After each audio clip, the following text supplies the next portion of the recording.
All right, let's talk about something that's, absolutely essential for any CRNA, malpractice insurance. This is all about protecting your career, your livelihood, and really understanding the ins and outs is how you stay secure. So let's get right into it.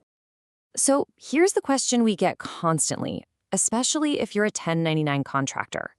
Your employer provides your malpractice insurance, so you're covered, right? You're all good?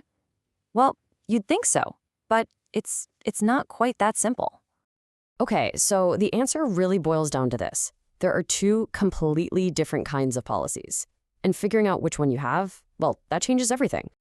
Think of it like two different paths you can go down. On one path, you've got occurrence-based policies. On the other, claims-made. And the real kicker isn't if they cover you, but when. And that when is a huge deal. Let's break down what that actually means. Okay, first up, occurrence-based. Honestly, this one's pretty simple. If something happens while you have this policy, you're covered. End of story. Doesn't matter if the claim comes in next week or 10 years down the road. The coverage sticks to the event, not the timeline. It's basically permanent protection. All right, now for the other one, the claims-made policy. And this is where you really need to listen up. This policy only covers you if a claim is actually filed while the policy is still active. So think about what that means. The second you leave that job and that policy ends, poof, so does your coverage for all the work you did there. And that little detail is what creates this hidden coverage gap. It's a real danger zone if you've got a claims-made policy and you've got to know about it. So let's paint a picture here. Let's say you're working a 1099 job and you decide it's time to move on to something new. Totally normal, right? Happens all the time.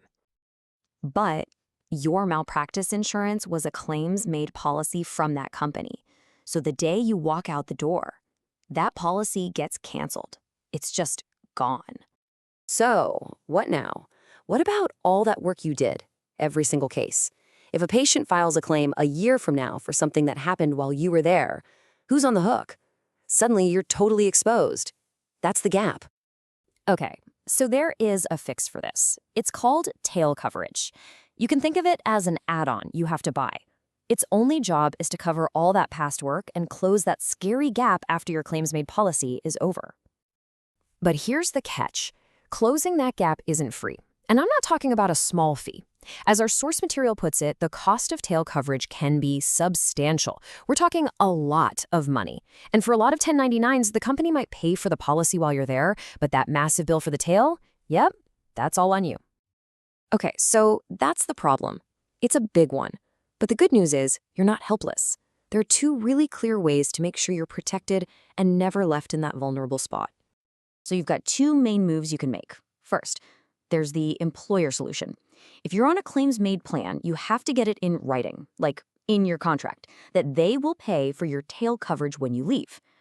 Option 2 is the personal solution, where you take control of the situation yourself. And you know what? A lot of experienced independent CRNAs go for that personal solution. They get their own occurrence-based policy. It's like having this portable safety net that you carry with you no matter where you work.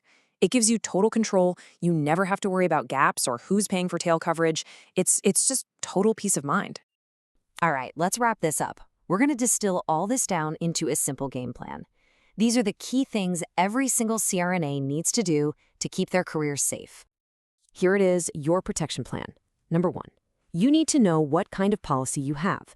Is it occurrence or claims made? Number 2, if it's claims made, you have to ask about tail coverage. Who pays for it? Be direct. Number 3, if they say they'll pay, don't just take their word for it. Get it in writing, in your contract.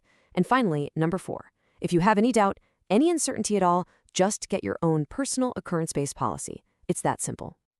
And that brings us to the final and maybe most important question.